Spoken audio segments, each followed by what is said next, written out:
పౌలు, అపోస్తలుడైన పౌలు తెస్సలోనికీయులకు రాసిన మొదటి పత్రిక, 1 Thessalonians chapter 5 verses 12 to 22. మొదటి తెస్సలోనిక 5వ అధ్యాయము 12 నుండి 22 వచనములను మనము చదివి ధ్యానం చేసుకుందాం. సరే, మా వాక్య అంశము ఏమిటి అనంటే, ఇతరుల పట్ల మన వైఖరి ఏ విధముగా ఉండాలి. మా జాగ్రత్తగా వినండి. వాక్యాంశం ఏమిటమా? ఇతరుల పట్ల మన వైఖరి ఏ విధముగా ఉండాలి. How should be our attitude towards others. అది ఇక్కడ మనం 3 విషయాలు మనం చూస్తాం. ముగ్గురుతో మన ప్రవర్తన ఏ విధముగా ఉండాలి అని మనం చూస్తాం. Here we see our attitude towards 3 different types of people. ఈ 12 నుండి 22 వచనాల్లో మనం చూస్తాం. సరేనా? ఈ తెస్సలోనిక గురించి మనం ఒకవేళ మనం చూసినట్లయితే, అపోస్తలుడైన పౌలు ఎన్ని మిషనరీ యాత్రలు చేశాడు? 3 మిషనరీ యాత్రలు చేశాడు. ఓకేమా? 3 మిషనరీ యాత్రలు చేశాడు. ఈ 3 మిషనరీ యాత్రలు అపోస్తలుడైన పౌలు చేసినప్పుడు ఎన్నో సంఘాలను అపోస్తలుడైన పౌలు స్థాపించాడు. అయితే ఈ తెస్సలోనికకి ఎప్పుడు పోయాడు అంటే, 2వ మిషనరీ యాత్రలో పౌలు తెస్సలోనికలోకి వెళ్ళాడు. అది మీరు అపోస్తలుల కార్యము 17 మొదటి 9 వచనాలు మనం చూడవచ్చు. తెస్సలోనికకి వెళ్ళింది. తెస్సలోనికలో ఆయన 3 వారములు అక్కడ ఉన్నాడు. 3 వారాలు ఉన్న తర్వాత అక్కడ తెస్సలోనికలో యూదుల నుండి ఆయనకి వ్యతిరేకత వచ్చింది. వింటున్నారా? యూదుల నుండి వచ్చిందమ్మా, వ్యతిరేకత వచ్చింది. అయితే పౌలుతో ఎవరెవరు ఉన్నారు అంటే, సిల్వాను ఉన్నాడు, తిమోతి కూడా పౌలుతో ఉన్నారు. వీళ్ళు ఆయనతో సేవకు వెళ్ళారు. అక్కడ తెస్సలోనికలో వ్యతిరేకత వచ్చినప్పుడు అక్కడ నుండి వాళ్ళు ఏం చేశారంటే, వాళ్ళు బెరియాకి పారిపోయారు. బెరియాకి పారిపోయి అక్కడ సువార్త పరిచర్యను జరిగిస్తున్నప్పుడు బెరియాలో మళ్ళా తెస్సలోనికలో ఉన్న యూదులు మళ్ళా వచ్చారు. బెరియాకి వచ్చి మళ్ళా వ్యతిరేకించారు, మళ్ళా గొడవ చేశారు. అపోస్తలుడైన పౌలు మీద గొడవ చేసినప్పుడు బెరియా నుండి ఎథెన్స్ కి మళ్ళా వాళ్ళు పారిపోతారు. ఎక్కడి నుంచి మా? తెస్సలోనిక నుంచి ఎక్కడ? బెరియా నుంచి ఎక్కడ? ఎథెన్స్ కి వెళ్ళిపోతారు. ఎథెన్స్ కు వెళ్ళిపోయిన తర్వాత మనం చూస్తాం ఏమిటంటే, పౌలు తిమోతిని మళ్ళా తెస్సలోనికకు పంపిస్తాడు. అక్కడ విశ్వాసం ఏ విధముగా ఉన్నారో చూసి రమ్మని, అంటే వాళ్ళని ఆదరించి ధైర్యపరిచి విశ్వాసంలో బలపరచు నిమిత్తము తిమోతిని మళ్ళా ఎక్కడికి పంపిస్తాడమా? తెస్సలోనికకి మరలా పంపిస్తాడు. అది మనము 3:1-2 వచనాలు చూస్తాం. మొదటి తెస్సలోనిక 3:1-2 వచనాలను మనం చూస్తాం. కాబట్టి ఇక సహింపజాలక, చూడండి, సహింపజాలక అంటే శ్రమలను సహింపజాలక ఎథెన్స్ లో మొంటిగా నైనను ఉండుట మంచిదని ఎంచి, ఎథెన్స్ లో తెస్సలోనిక నుంచి వారు పారిపోయారు. ఈ శ్రమల వలన ఎవడైనా కదిలింపబడకుండానట్లు మిమ్మును స్థిరపరచుటకును మీ విశ్వాస విషయమై మిమ్మును హెచ్చరించుటకును మన సహోదరుడును క్రీస్తు సువార్త విషయంలో దేవుని పరిచారకుడైన తిమోతిని పంపితిమి. ఎథెన్స్ నుంచి ఎవరు పంపించారండి? తిమోతిని మళ్ళా తెస్సలోనికకి పంపించారు. ఎందుకు? వాళ్ళు శ్రమలను బట్టి వాళ్ళు కదిలింపబడతారేమో, విశ్వాసంలో సన్నగిల్లిపోతారేమో అని చెప్పేసి మరలా తిమోతిని ఎథెన్స్ నుండి తెస్సలోనికకు పంపించారు. అందుకే మనం చూస్తాం, మనం చూస్తాం మొదటి అధ్యాయంలో మొదటి వచనంలో చూడండి, తండ్రి అయిన దేవుని యందును ప్రభువైన యేసుక్రీస్తునందును ఉన్న తెస్సలోనికీయుల సంఘమునకు పౌలును, చూడండి, పౌలును సిల్వానును తిమోతియును శుభమని చెప్పి రాయున్నది. అంటే వీళ్ళు ముగ్గురు తెస్సలోనికలో వీరు అక్కడ పరిచర్యలకు వాళ్ళు వెళ్ళి ఉంటున్నారు. పౌలుకు వీళ్ళిద్దరు ఏం చేస్తారండి? సహకారులుగా ఉంటూ ఉన్నారు. ఇది ఎక్కడి నుండి రాశాడు అని అంటే, కొరింథీ నుండి పౌలు ఈ ఉత్తరాన్ని రాశాడు. గమనించండి, పౌలు ఎన్నో ఉత్తరాలు రాశాడు సంఘాలకి. కానీ రెండు పత్రికలు ఏ సంఘాలకు రాశారండి? తెస్సలోనిక 2 పత్రికలు రాశారు, కొరింథీకి 2 పత్రికలు రాశారు. ఈ 2 సంఘాలకు మాత్రమే 2 పత్రికలను రాశారు. కొరింథీ నుండి ఈ పత్రికను రాసి ఉంటూ ఉన్నారు 51 క్రీస్తు శకంలో. ఇప్పుడు 3 విషయాలు చెప్తున్నాడు పౌలు, జాగ్రత్తగా వినండి. 3 విషయాలను చెప్పి ముగిస్తా. మన వైఖరి ఇతరులతో ఏ విధముగా ఉండాలి? 3. మొదట ఎవరితో నీ వైఖరి అంటే నీ పైన నాయకులతో నీవు ఏ విధముగా ఉండాలి? First, if you see from verses 12 and 13, how your attitude should be towards your leaders, if not overseers or pastors. 12 నుంచి 13, 12, 13. నీ పైన నాయకులు అంటే ఎవరండి? ఇప్పుడు ఇక్కడ ఎవరు నాయకులు? పౌలు, సిల్వాను, తిమోతి. తర్వాత మళ్ళా ఏం చేశాడు? పౌలు ఎవరిని పంపించాడు? పౌలు కొరింథీకి ఎథెన్స్ నుండి ఎవరు పంపించాడు? మళ్ళా తిమోతిని పంపించాడు. అంటే ఇప్పుడు తిమోతి ఎవరండి? వాళ్ళకి నాయకుడు. అయితే మొదటిదిగా మన వైఖరి మన నాయకుల పట్ల ఏ విధముగా ఉండాలి అనేది పౌలు 12 నుండి 13 వచనాల్లో చూపిస్తారు మొదటిదిగా. రెండవది మనం చూస్తేమా ఎన్నో వచనం నుండి అంటే 14 నుండి 15 వచనాలు. తోటి విశ్వాసులతో మీ వైఖరి ఏ విధముగా ఉండాలి? How your attitude should be with towards the believers in the church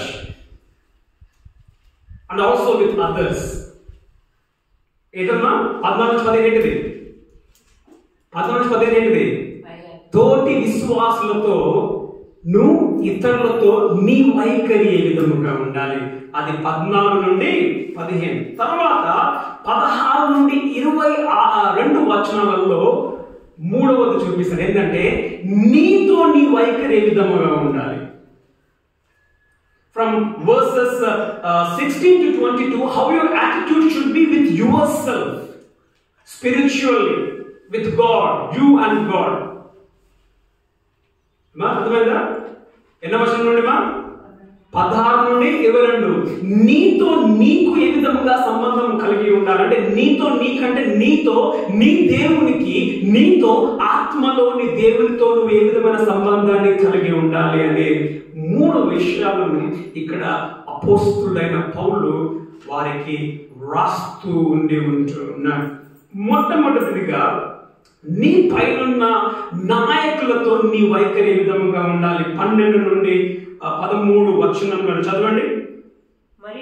మరియు సహోదరులారా చూడండి, మీలో ప్రయాసపడుచు ప్రభువునందు మీకు పైవారయుండి మీకు బుద్ధి చెప్పిన వారిని మన్నన చేసి వారి పనిని బట్టి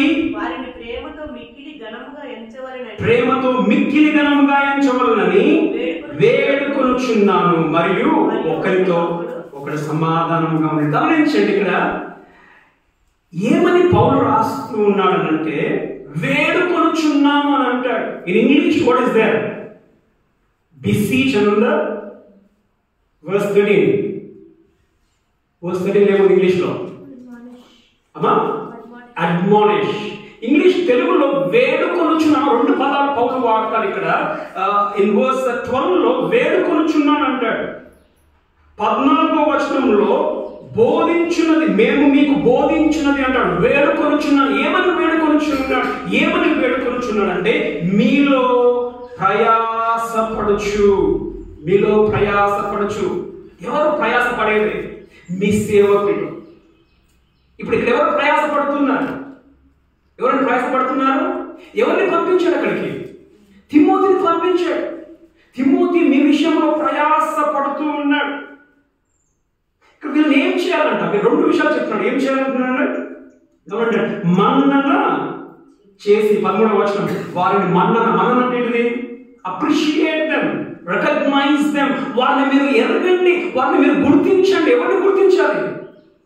మీ సేవకులను మీరు గుర్తించాలి. గుర్తించండి అని అంటాడు. ఇంకొకటి ఏమంటాడు 13వ వచనంలో ప్రేమతో మిక్కిలి ఘనముగా ఎంచవలను. వారిని గుర్తించాలి, వారిని మిక్కిలి ఘనముగా ఎంచాలి. You recognise them and also esteem them high. మనం గుర్తిస్తున్నాం ఆ సేవకులని. ఇక్కడ చక్కగా మీలో ప్రయాసపడచ్చు, మీలో ప్రయాసపడు వారిని మీరు గుర్తించాలి. మనం ఎవరిని గుర్తిస్తామండి? ఒక మాట, ఎవరిని మనం గుర్తిస్తాం? చాలా మంది వాళ్ళ సేవకులను వాళ్ళు గుర్తించరు. చాలా మంది వారిలో ప్రయాసపడే వారిని ఎక్కువగా చూడరు. ఎవరిని ఎక్కువగా చూస్తారు చెప్పండి?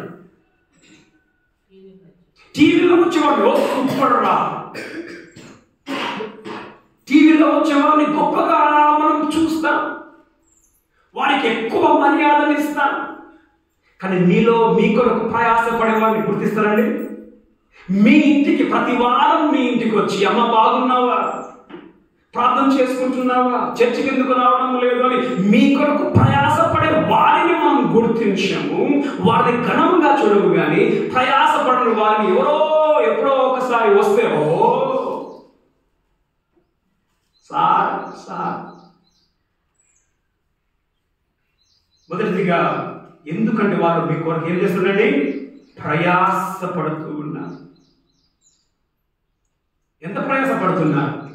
మీ ఆత్మల కొరకు వారు ప్రయాసండి. ప్రయాసం లేకపోతే ఎందుకంటే అక్కడికి వెళ్ళాలి? ఎందుకు అక్కడ తెస్సలోనికలో ఇతరుల నుంచి ఆ వ్యతిరేకతను ఎదుర్కోవాలి, అక్కడ నుంచి పారిపోయారు. కానీ అట్లే పారిపోకుండా ఏం చేశాడు? పౌలు ఏం చేశాడు? తిమోతిని పంపించాడు ఆ ప్రయాసంలో మరలా వారి దగ్గరికి వెళ్ళడానికి. మీ కొరకు ప్రయాసపడుతున్న మీ కాపర్లను మనము గుర్తిస్తూ ఉన్నామా?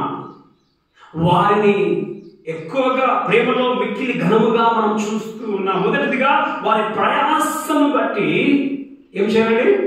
వారిని మనం గుర్తించాలి. వారి ప్రయాసను బట్టి మనం ఏం చేయాలి? మిక్కిలి ఘనముగా మనం ప్రయాస పడతా సేవకులు మీ కొరకు ఎంతమందికి ప్రయాస పడతారని మీకు అనిపిస్తుంది? కానీ అనేక సందర్భాల్లో మాకు తెలిసిన సేవకులంగా మేము ఏ విధంగా ప్రతి ఒక్కొక్కరి కొరకు మేము ఏ విధంగా ప్రయాసపడతాం. కొందరికి తెలిసిన వాళ్ళు, చూసిన వాళ్ళకు తెలుసు. అనేక సందర్భాల్లో చూడకుంటున్న వాళ్ళు ఎంతోమంది ఉన్నారు. అఫ్కోర్స్ బాబన్నా నేను బాబుకి సిద్ధేష్ ఆరోగ్యం బాగలేకపోతే 3 రాత్రులు ఇక్కడ పడుకున్నా, నిద్రలు లేక వానికి కావలి కాస్తూ. కారణం ఏంటండి? మీ కొరకు ప్రయాస. అయితే మీ కొరకు ప్రయాస పడే వారిని విశ్వాసులుగా మన బాధ్యత ఏంటండి? మనం అదేం చేయాలా? గుర్తించాలి, వారిని మెచ్చుకోవాలి. తర్వాత ఏం చేయాలి? వారికి మిక్కిలి ఘనముగా ఎంచాలి. రెండవదిగా మనం చూస్తే ఇదే వచనంలో అంట, ప్రయాసపడుచు ప్రభువునందు మీకు పైవారండి. సేవకులు ఎవరంటండి? సేవకులు ఎవరంట? ప్రభువునందు ఏంటిది? మీకు పైవారు. పైవారు ఎట్లా పైవారు? మీకు దేవుని సేవకుడు అంటే ఏంటిది? మందను కాసేవాడు. తీసే పర్లేదు. కానీ 1 పేతురు 5:2-3 పేతురు అంటాడు, దేవుడు మీకు అప్పగింపబడిన మందకు మీరు పై విచారణ చేయడం ఏంటండి? కాపరి అనేటిదండి మీకు ప్రభువునందు మీకు పైవారై ఉండే. మరి ఆ విధంగా ఎంచుతారా సేవకులని? పైవారిగా కొందరు ఎంచని చేత కాదు, పైవారిగా మర్యాద లేకుండా ఉండేవారు కూడా ఉంటారు. మొదటి ఏంటండి? వారి ప్రయాసమును బట్టి వారిని గుర్తించాలి. తర్వాత వారు ఏంటంటే మీకు పైవారు. ఎందుకు మీకు పైవారు? ఎందుకు మీకు పైవారు అంటే వారు ఏం చేస్తారండి? మీ గురించి దేవునికి ప్రార్థన చేస్తారు. మీ బాగోగులను వాళ్ళు చూసుకుంటారు. తర్వాత దేవునికి వాళ్ళు లెక్క చెప్పవలసిన వారై ఉండి ఉంటున్నారు. మీములను గురించి ఎవరిని దేవుడు లెక్క అడుగుతాడండి? విశ్వాసుల గురించి, సేవల గురించి దేవుడు లెక్క ఎవరిని అడుగుతాడు? సేవకులనే. చదవండి హెబ్రీ 13:17. హెబ్రీ 13:17.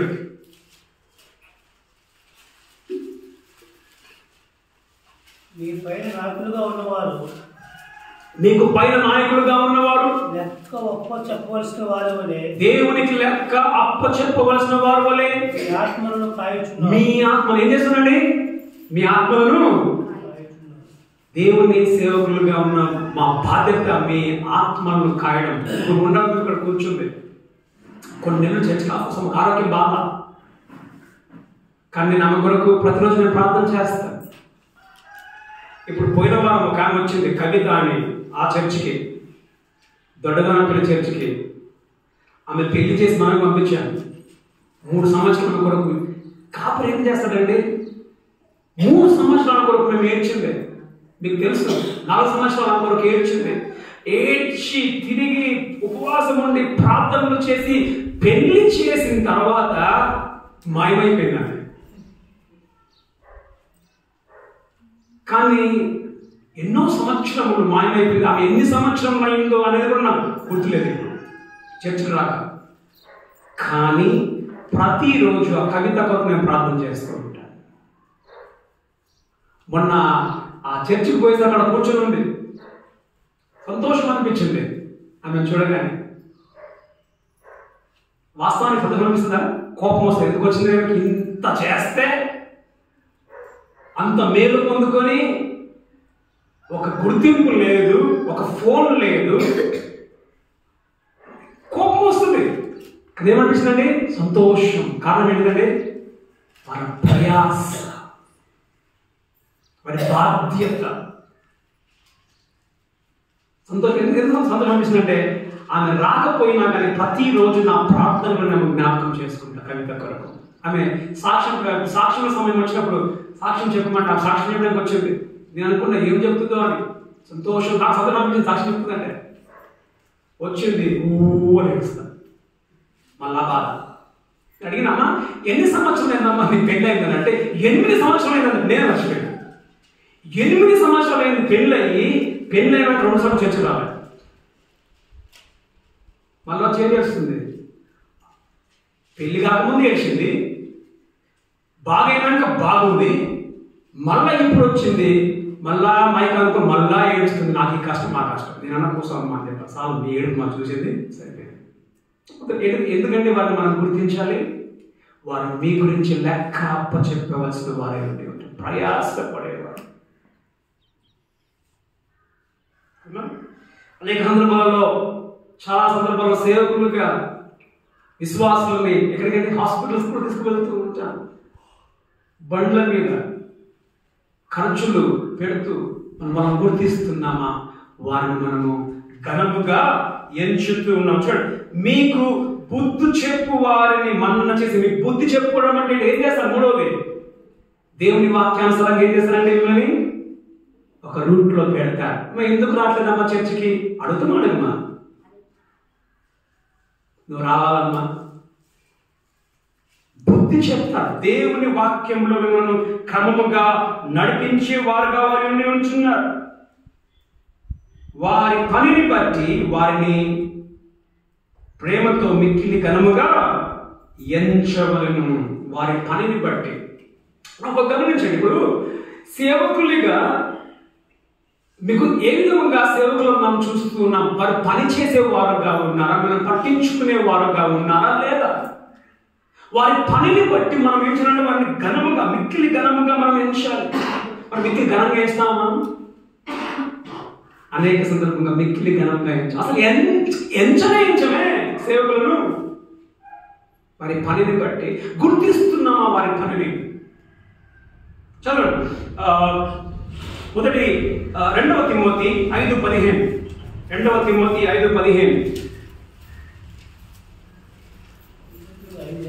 అన్నా. 1 తిమోతి 5:17 బాగుగా పాలన చేయు పెద్దలను, గమనించండి, బాగుగా పాలన చేయు పెద్దలను విశేషముగా వాక్యమందును ఉపదేశం అంటే సరిగ్గా బోధించుటకందును ప్రయాసపడు వారిని రెట్టింపు సన్మానములకు పాత్రులంట. అంటే ఎలాంటి సేవకులను అంటే చూడండి, రెట్టింపు సన్మానం, రెట్టింపు గౌరవం మనం ఇవ్వాలి. వాక్యమందు ఉపదేశించు, వాక్యమును జాగ్రత్తగా బోధిస్తూ వాక్యములో నడిపించే సేవకుల పట్ల ఏ విధంగా రెట్టింపు సన్మానం. అసలు నాకు సన్మానం ఉంటే కదా, అసలు నీకు పాస్వర్డ్ మర్యాద ఉంటేనే కదా నీకు రెట్టింపు ఇచ్చింది. నీకు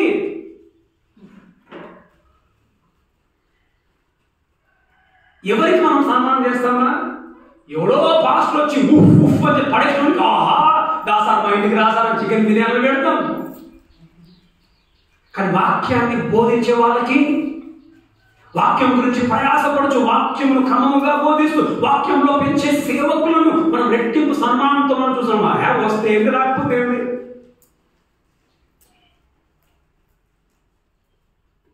అనేక సందర్భాలలో మనం సేవకులను కేవలముగా చూసే వాళ్ళు చాలా మంది ఉన్నారు. రెట్టింపు సన్మానం మనం వారికి చేస్తూ ఉన్నాము. గలతీ 5:6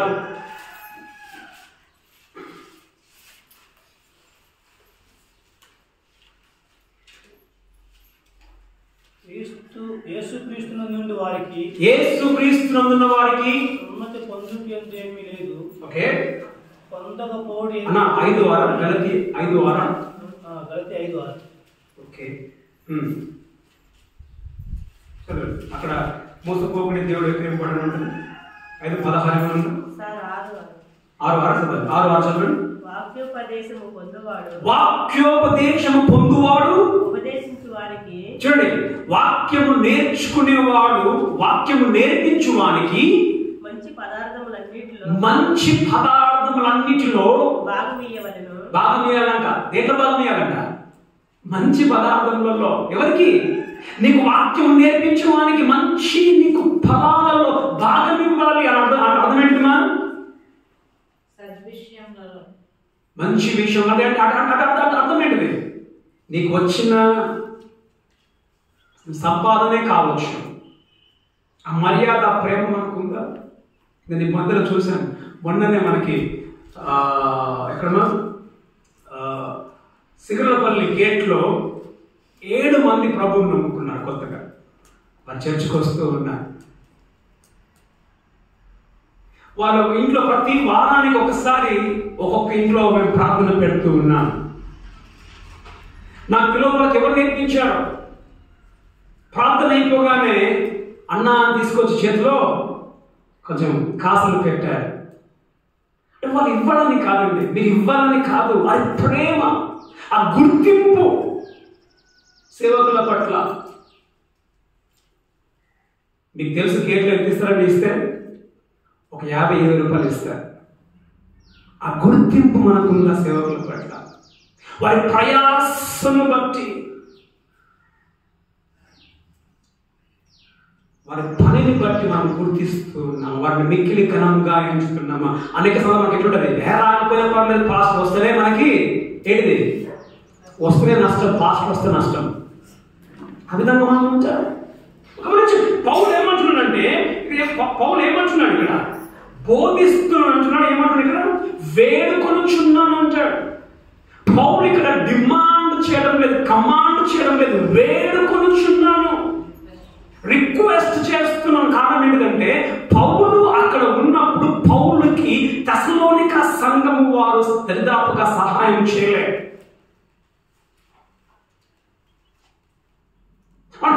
ఎవరండి సహాయం చేయాలి సేవకులకు? ఇప్పుడు మనం చూసాం, బాత్రూంలో చూసాం. ఇప్పుడు పాలు పిండేవాడు, ఆవుకి మేత చేసేవాడు, పాలు పిండే అధికారం ఉందా లేదా? ఆయన ఆవు, ఆయన మేత వేస్తున్నాడు, పాలు తాగే అధికారం ఆయనకుందే.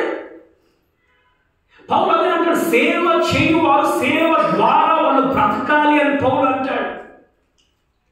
సేవకులుగా మనము సేవకునికి మనం ఏమిస్తున్నాం? విశ్వాసులుగా. పౌలను వేడుకొచ్చున్నాం. ఎందుకు వేడుకొచ్చున్నానంటే తెస్సలోనిక సంఘము వారు ఆ విధముగా గొప్పగా చూడలేదు పౌలునే కానీ, సిల్వానునే కానీ, తిమోతినే కానీ ఆ విధంగా గొప్పగా చూడలేదు. చూడండి ఏం చేశారు పౌలు అక్కడ. 2 తెస్సలోనిక 3:8 చదవండి. 2 తెస్సలోనిక 3:8. ఎవరి యొద్దను చూడండి, తెస్సలోనికలో ఉన్నప్పుడు ఉన్నప్పుడు జరిగిన విషయం మాట్లాడుతుంది. ఎవరి యొద్దను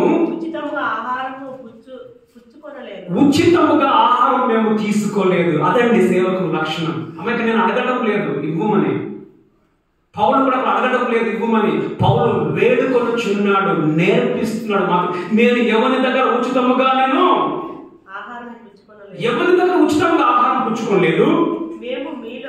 మేము మీలో భారంగా ఉండకూడదని ప్రయాసముతోను కష్టముతోను పని చేయుచు మేము సంపాదించుకున్నాం. మేము దగ్గర ఉచితంగా తెస్సలోనికలో ఉన్నప్పుడు ఆ పని చేశాడు.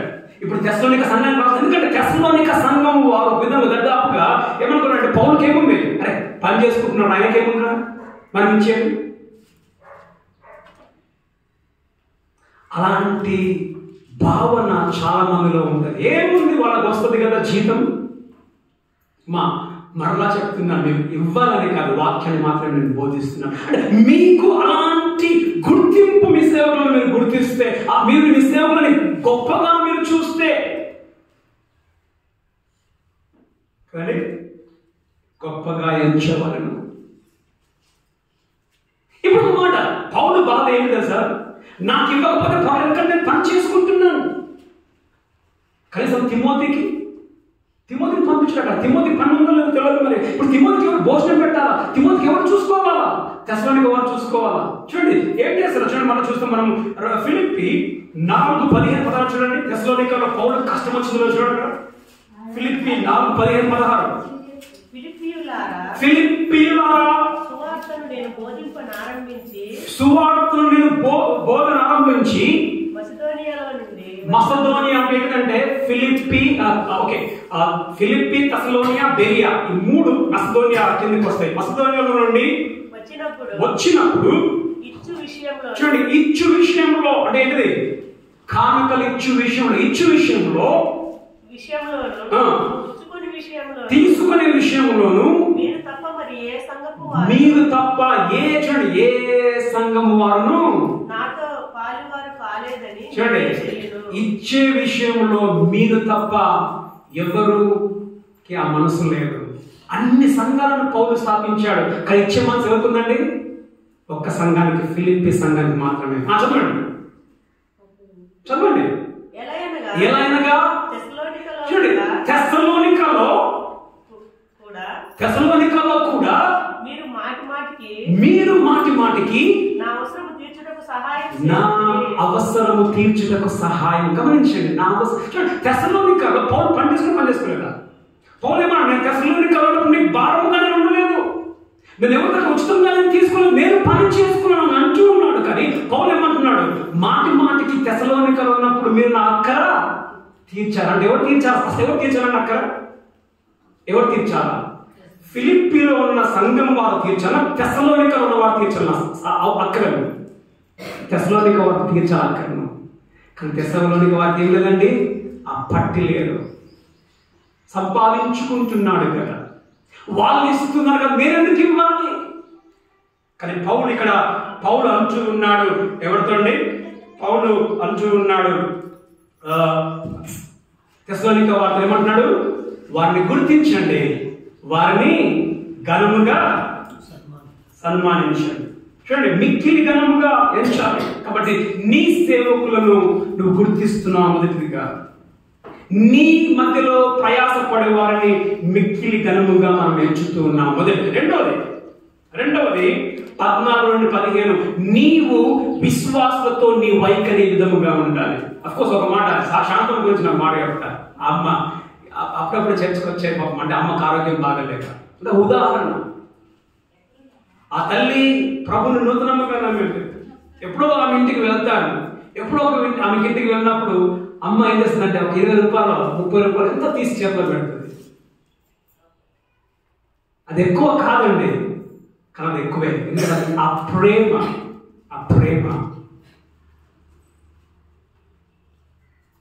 ఎప్పుడు నువ్వు చేయగలుగుతావు అంటే, నువ్వు గుర్తించినప్పుడు, ఎప్పుడు నువ్వు చేయగలుగుతావు, మిక్కిలి ఘనముగా ఎంచినప్పుడు మాత్రమే నీ సేవకుల పట్ల నువ్వు అలాంటి వైఖరిని నీవు కలిగి ఉంటావు. రెండవదిగా నీ తోటి విశ్వాసతో నీ వైఖరి ఏ విధంగా ఉంది? 14-15 చదవండి. సహోదరులారా మేము మీకు బోధించినది ఇప్పుడు ఏమంటున్నాడు చూడండి, అక్కడ వేడుకొనుచున్నాను అన్నాడు, ఇక్కడ ఏమంటున్నాడు? మీకు బోధిస్తున్నాను. బోధ నేర్పించేది ఏమిటి? టీచింగ్ ఏంటిది? అక్రమముగా నడుచుకుని వారికి బుద్ధి చెప్పుడి. ఎవరు బుద్ధి చెప్పాలండి? సంఘంలో ఎవరైనా వంకర దారి బుద్ధులు ఏం చేయాలి? కాంద్రాజ్ వంకర దారి బుద్ధులు ఏం చేయాలా? నువ్వు బుద్ధి చెప్పాలి. అరే సరే అని దానికి రారా అని చెప్పేసి మనం చెప్తున్నాము. వంకర దారిలో పోతున్నాం వాళ్ళని. ఎంతమంది ఆదివారం చర్చికి రాని విశ్వాసం కనిపిస్తే ఫోన్ చేసి ఎందుకు రాలేదు మనం అడుగుతారు? ఎవరన్నా అడుగుతారు? ఎవరు అడిగేవారు ఉన్నారు అట్లా? ఎవరితో అంటున్నాడు? విశ్వాసులుగా మీరు తోటి విశ్వాసులకు ఏంటిది? వంకరగా వెళ్తున్న వారికి తిన్నది దారి చూపించండి. మరి వంకర ఇప్పుడు చర్చికి రాకపోతే వంకర దారినే కదండి. ఏమన్నా చర్చికి రాకపోతే వంకర దారినే కదా? నువ్వు దారి తప్పావు, దారి నుండి తీసుకురావాలి. అంటే వంకర దారి అంటే అక్రమంగా నడుచుకునే వారంటే వాక్యానికి వ్యతిరేకంగా నడుచుకునే వారిని ఏం చేయాలండి? వాక్యానుసారంగా వారిని తీసుకొని వచ్చే బాధ్యత సంఘంలో ఉన్నది. వారితో మనకు ఉండి ఉన్నది. అది మనం చేస్తున్నాం. చదవండి. ధైర్యము చెడిన వారిని ఎవరికి ధైర్యం ఇవ్వాలంట? ధైర్యము చెడిన వారిని అనేక సందర్భాల్లో చాలా మంది విశ్వాసులకు ధైర్యం చెడిపోతూ ఉంటారు. చాలా మంది చెడిపోతారు విశ్వాస విషయంలో. ఇప్పుడు మనం చూస్తూ ఉన్నాం, ఒరిస్సాలో, ఛత్తీస్గఢ్లో, ఉత్తరప్రదేశ్లో ప్రభువును నమ్మిన వారిని హింసిస్తూ ఉన్నారు, చెరసాలలో వేస్తూ ఉన్నారు. ఇప్పుడు నేను గ్రూప్లో పెట్టాలనుకుంటాను. మార్చ్ 1వ తారీఖు ఛత్తీస్గఢ్లో దగ్గర 3 ఊర్లలో 4,000 మందిని చంపాలని చెప్పేసి పబ్లిక్గా మాట్లాడుతూ ఉన్నారు ప్రభువును నమ్మిన వారిని.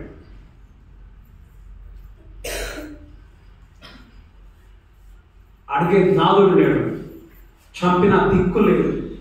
ఎలా ఉంటారు వాళ్ళు? ధైర్యం చెడిన వారికి ఏంటండి? ధైర్యం చెడిన వారికి అనేక సందర్భాలు అనేకులకు విశ్వాస విషయంలో భయాలు ఉంటాయి, విశ్వాస విషయంలో అనుమానాలు ఉంటాయి. వారి విశ్వాసం విషయంలో అనేకమైన సందేహాలు. వారికి ఏం చేయాలి? మనము ధైర్యం చెప్పాలమా? దేవుడు ఉన్నాడు, ధైర్యం చెప్తున్నామా? మనం మొదట ఏం చేయాలా? వంకర మార్గంలో పోయిన వారికి సరైన మార్గంలో తీసుకున్న తర్వాత ధైర్యం చెడిన వారికి దేవుళ్ళలో మనం ధైర్యం చెప్పాలి. తర్వాత బలహీనులకు ఆత్మీయ విషయంలో బలహీనులైన వారిని, తర్వాత లోక విషయంలో అంటే నైతిక విషయంలో బలహీన వారికి ఏం చేయాలంట? ఊత ఇవ్వడం అంటే వారిని సరిపరచడం, వాళ్ళకి సపోర్ట్ ఇవ్వండి. వీక్ గా ఉన్న వారిని బలహీనులైన వారికి మనము ఊతనంటే ఏంటండి? సపోర్ట్. అనేక మంది సంఘంలో బలహీనులు ఉండరా? ఇప్పుడు నీకు 1,00,000 కోట్ల ఆస్తి నీకుంది, సంఘంలో తిండికి భోజనం ఉండదు. నువ్వు నీ సపోర్ట్ ఇస్తున్నావా? ఊతనిస్తూ ఉన్నావా? అనేక సార్లు మనకు పట్టి ఉండదండి. సంఘంలో పేదవాళ్ళు ఉంటారు, నీకు అంతా ఉంటుంది, కానీ మనం పట్టించుకోవాలి. మనం నూతనిస్తూ ఉన్నాము. ఆధ్యాత్మికంగా కావచ్చు వారికి బలపరచడం, నూతనివ్వడం, లేకపోతే ఇంకా ఏదైనా విషయంలో మనం వారికి సహాయకులంగా సపోర్ట్గా మనము నిలిచే వారిగా మనం ఉండాలి. చదవండి. అందరి ఎడల దీర్ఘశాంతం గలవారై ఉండుడి. దీర్ఘశాంతం మనకు ఉంటుందా? దీర్ఘశాంతం ఓపికూడదు. వద్దా నీకు నాకు పర్లేదు, నీకు నాకేమైపోయింది? చెల్లిపోయింది. చూడు అందరి ఎడల అంటున్నాడు. అందరి ఎడల అంటే మొదట ఎవరితోటి? సంఘంలో ఉన్న వారిని ఏం చేయాలంట? సంఘంలో ఏం చేయాలంట? అక్రమంగా నడుచుకునే వారికి బుద్ధి చెప్పాలి. సంఘంలో ధైర్యం చెడిన వారికి ధైర్యం ఇవ్వాలి. సంఘంలో బలహీనులైన వారికి సపోర్ట్ చేయాలి.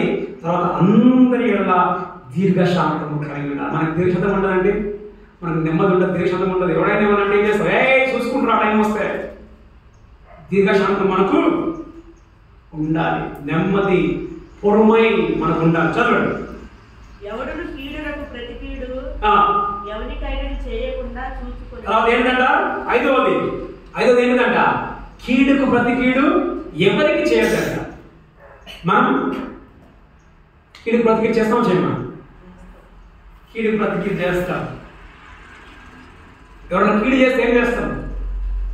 నేను నీతో మాట్లాడాలి, ఎప్పటిదాకా మాట్లాడాలి, సత్యదాకా నీతో మాట్లాడాలి అంటామన్నా. టైం వస్తారా నేను చూసుకుంటా అంటామన్నా. ఏమా నేను క్షమించా. ఇక్కడ ఎవరైనా ఉన్నారా? నాకు శత్రువులు ఉన్నారా? శత్రువులు ఉన్నారా లేదా? శత్రువులు ఉన్నారా? ఓకే, శత్రువులు ఉన్నారు. ఒకటి చెప్పారు ఉన్నారని. సంవత్సరాలుగా వాళ్ళతో మాట్లాడుకుంటూ ఉన్నవారు ఉన్నారు ఎవరన్నా ఇక్కడ? సంవత్సరాలుగా. అది మంచి పద్ధతి కాదండి. అది మంచి పద్ధతి కాదండి. చూడండి, ఏంటిదంట? కీడుకు ప్రతి కీడు ఇవ్వడానికి నీ చేయకుండా చూసుకొని కీడుకు ప్రతి కీడు అనేది పగలను పెంచుకొని టైం కోసం కాచుకొని నేను మాట్లాడలేదు. అది ప్రభు బిడ్డలుగా అది మనకు తగినది కాదు. మనం క్షమించాలి. చదవండి ఎఫెసీ 4:32.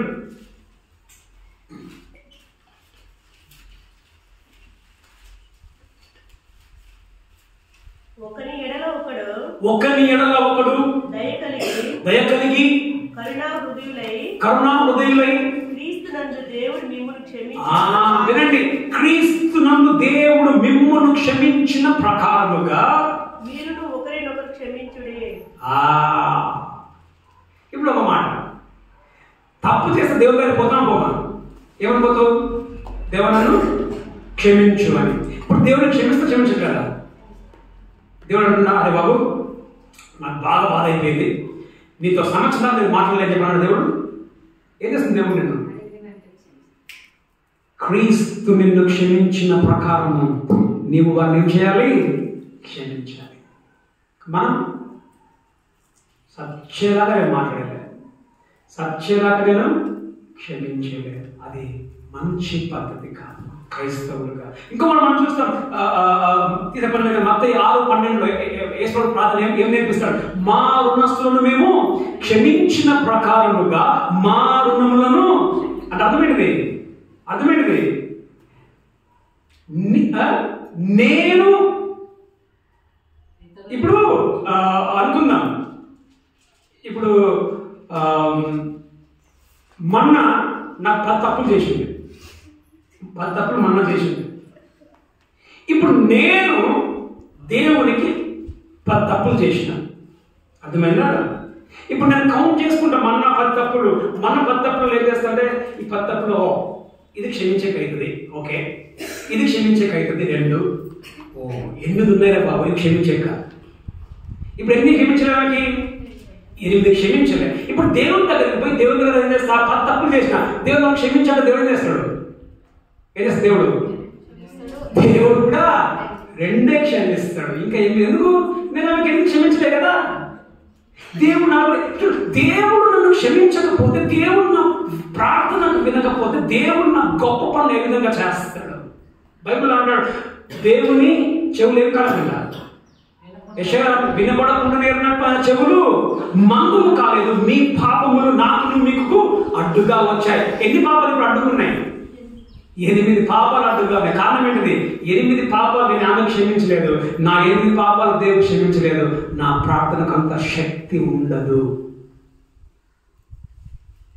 మా రుణస్తులను మేము క్షమించిన ప్రకారము మా రుణములను క్షమించు. మనం ఏమంటావే? క్షమించలే, దేవుడు కూడా క్షమించలే. దేవుడు క్షమించకపోతే ప్రార్థనకు జవాబు అంత బలముగా ఉండదు. చదవండి మత్తయి 5:44. క్షమించండి, మత్తయి 5:44 చదవండి. మత్తయి 5:44. నేను మీతో చెప్పినదేమనగా మీరు పరలోకమునందును పరలోకమందున్న మీ తండ్రికి కుమారులై ఉండినట్లు మీ శత్రువులను ప్రేమించుడి. ఎవరిని ప్రేమించాలట? ఎవరి కుమారులు? మనం దేవుని కుమారులు. మీ శత్రువులను ప్రేమించుడి. వారి కొరకు ప్రార్థన చేయుడి. ఎవరిని ప్రేమించాలట? నువ్వు దేవుని బిడ్డవైతే ఈరోజు నువ్వేం చేస్తావు? ఈరోజు నువ్వు చేయండి, దేవా నేను వారిని క్షమించి వేస్తున్నా. మనం ఏం చేస్తాం? కీడుకు ప్రతి కీడు.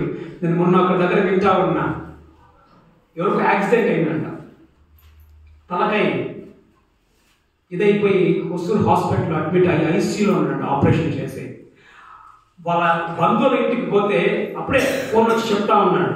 ఆమె అంటా ఉంది, సొంత బంధువులు, చాలా దగ్గర బంధువులు. ఆమె అంటుంది, మంచి పని.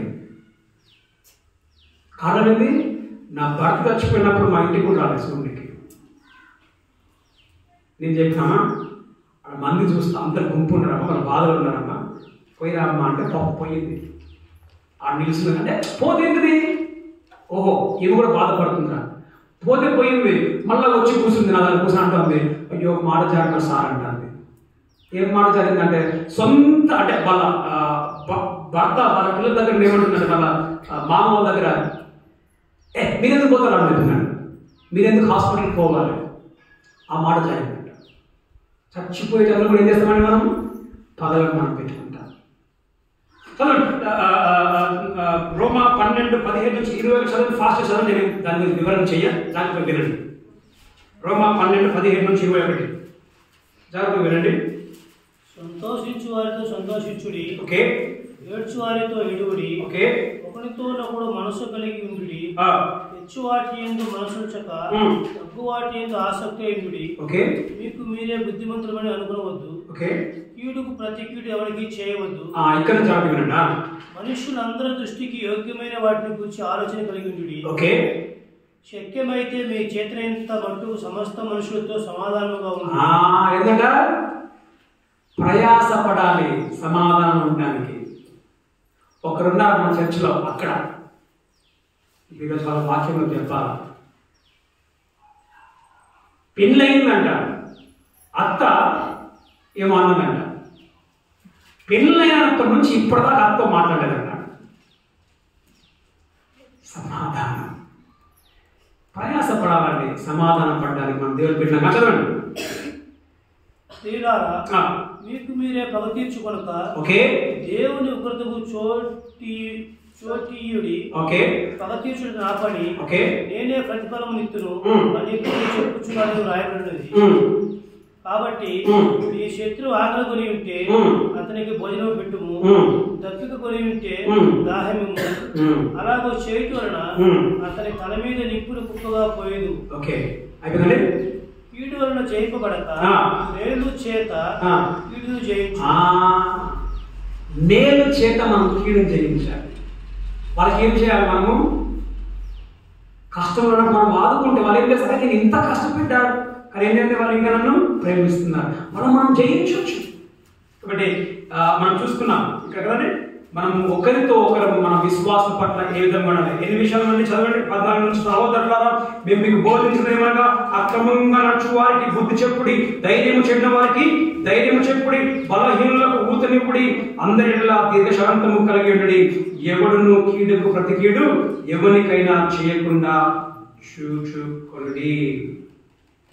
మీరు ఒకరి ఎడల ఒకడు మనుషులందరి ఎడల ఎల్లప్పుడూ మేలైన దానిని అనుసరించి నడుచుకోండి అని చెప్తున్నాడు. ఇది ఇతరులతో. ఇప్పుడు చివరిగా 8వ వచనం నుండి 16 నుండి 22వ వచనం వరకు నీవు నీతో ఏ విధముగా ఉండాలి. జరగదునండి, నీవు నీతో ఏ విధంగా అంటే నీతో అంటే ఏంటిది? నీతో ఆత్మలో దేవునితో ఏ విధముగా ఉండాలి. How you should be with yourself and to God in spirit. చదవండి. ప్రతి విషయంలో అదే ఉందా? ఎల్లప్పుడూ రిజాయిస్ ఎవర్ మోర్. ఎల్లప్పుడూ ఇది అవుతుందా? ఎల్లప్పుడు సంతోషం అవుతుందా? చూడండి 4 చూడండి, 3-4 చివరి భాగం, 3-4 చివరి భాగం.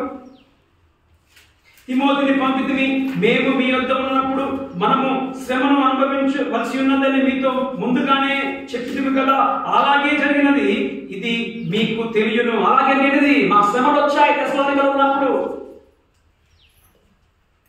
అట్టి శ్రమను అనుభవించుటకు మనము నియమింపబడిన వారమని జరుగుతురు. శ్రమలలో ఎల్లప్పుడు ఏంటిదంట?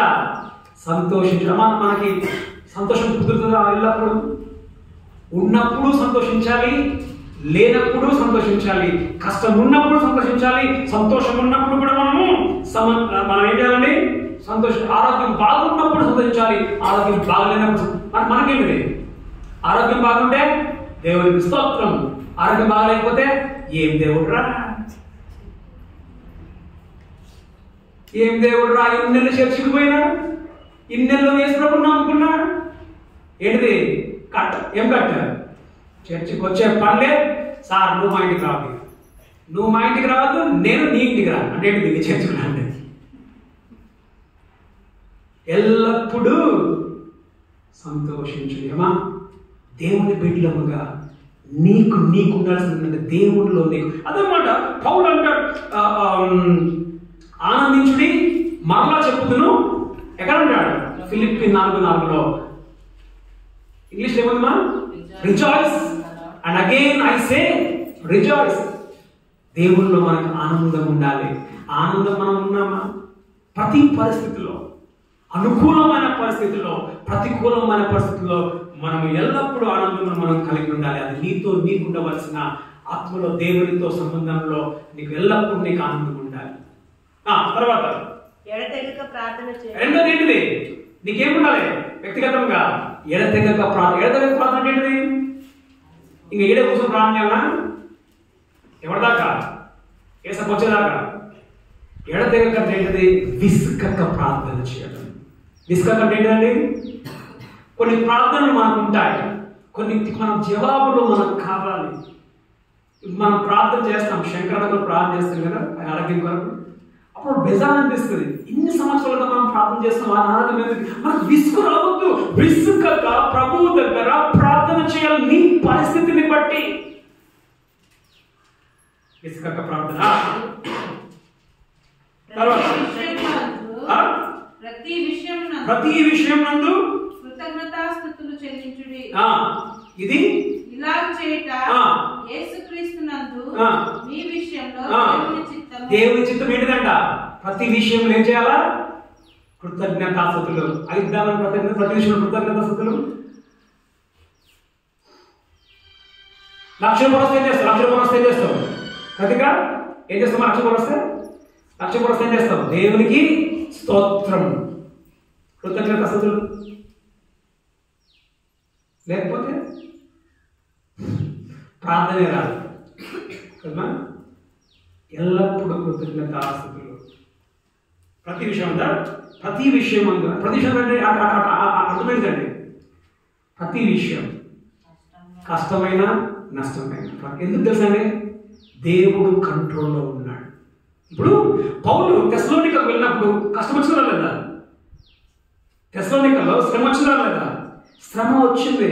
అక్కడి నుంచి బెరియాకు పారిపోయాడు, అక్కడ శ్రమ వచ్చింది. అక్కడి నుంచి ఎథెన్స్కి పారిపోయాడు. అక్కడ ఏమంటున్నాడు? ఎల్లప్పుడూ ప్రతి విషయం ముందు కృతజ్ఞతలు. ఎందుకు?